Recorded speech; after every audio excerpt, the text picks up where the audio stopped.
Dans le prochain épisode de Plus belle la vie, l'enquête sur Léa avance enfin. Barbara se retrouve bien entourée par tous les Mistraliens, ou presque. Betty n'a besoin que de Kylian pour l'aider. Attention, les paragraphes qui suivent contiennent des spoilers sur l'épisode de Plus belle la vie diffusé demain soir sur France 3. L'enquête avance grâce à Kevin en pleine nuit. Kevin se rend au commissariat où il confie à Jean-Paul et Patrick le souvenir de sa dernière conversation téléphonique avec Léa. Grâce à sa description de l'homme qui a forcé l'entrée de la mairie, Jean-Paul réalise un portrait robot. Il le compare ensuite à leur fiche et tombe sur celle de Marcus, un mercenaire ultra-violent. De son côté, Babette confie à Émilie qu'elle croit Patrick innocent. Elle le soupçonne de jouer un rôle pour une enquête comme c'est déjà arrivé par le passé. Émilie, en revanche, n'est pas d'accord.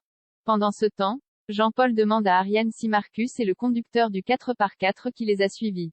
En voyant sa photo, la lieutenant le confirme. Jean-Paul avoue alors à sa collègue et à Mathieu que ce fameux Marcus a kidnappé Léa et s'en prend à tous les policiers du commissariat du Mistral. Mathieu, qui est en dehors de l'affaire, propose son aide. Patrick, quant à lui, attend Sylvia dans sa chambre aux Zéphyr. Face à elle, le policier rentre dans son jeu, comme s'il avait vraiment été amant. Mise au pied du mur, la jeune femme accepte de tout lui expliquer.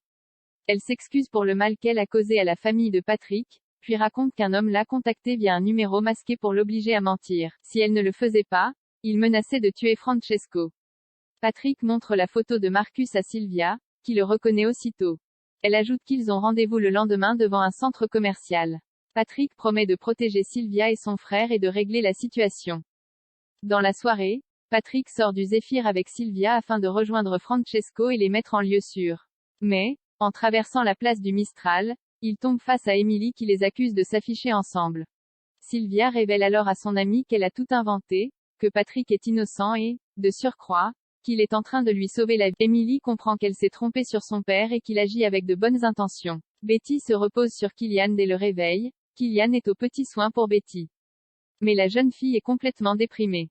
Pour lui changer les idées, Kylian lance un film qu'ils regardent ensemble. Toutefois, il constate que la comédie n'a aucun effet sur Betty, qui lui confirme qu'elle passe la pire journée de sa vie. Kylian déclare que la pire journée de sa vie est celle où il a levé la main sur elle.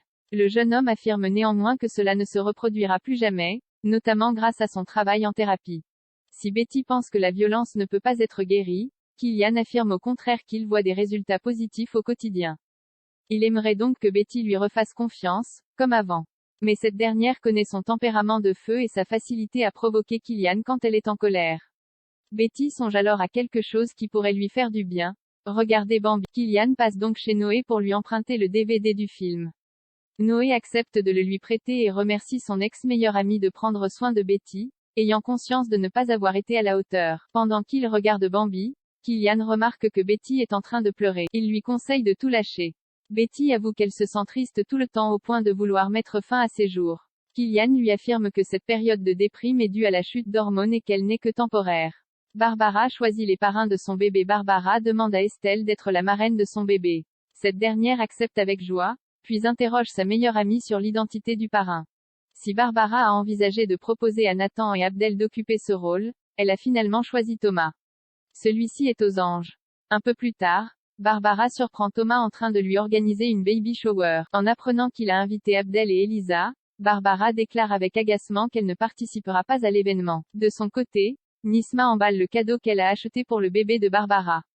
Elle demande à Abdel et Elisa ce qu'ils ont prévu. Abdel rétorque qu'il a bien reçu l'invitation de Thomas mais qu'il n'a pas l'intention d'aller à la baby shower car il avait déjà prévu d'aller au restaurant avec Elisa. Finalement, Barbara se décide à descendre au Marcy où la baby shower a lieu. Elle s'excuse auprès de Thomas pour ses sauts d'humeur. Alors qu'elle est entourée de nombreux Mistraliens venus lui offrir des cadeaux, Barbara aperçoit Abel et Elisa traverser la place du Mistral main dans la main.